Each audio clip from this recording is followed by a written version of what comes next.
Hi అండి అందరికీ welcome to RK's kitchen.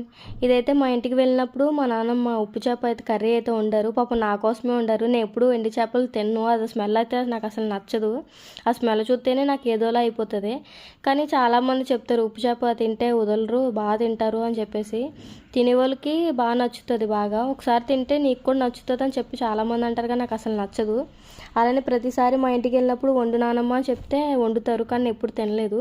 ఈసారి కూడా వెళ్ళినప్పుడు వండమంటే ఎందుకు నువ్వు తినవో చేయవు, నేను వండనని చెప్పేసి అన్నారు. లేదు నేను ఈసారి తింటాను ఖచ్చితంగా వండు అని చెప్తే పాపం వండారనమాట. ముందుగా అయితే చేపను క్లీన్ చేసుకుని ఫ్రై చేసుకున్నారు.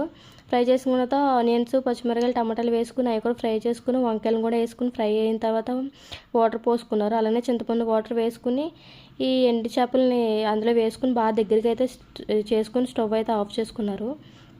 ఇదైతే బాగానే ఉంది. నేనైతే తినలేదు, కానీ మా నాన్నమ్మ వాళ్ళు అయితే తినేశారు. Thank you for watching.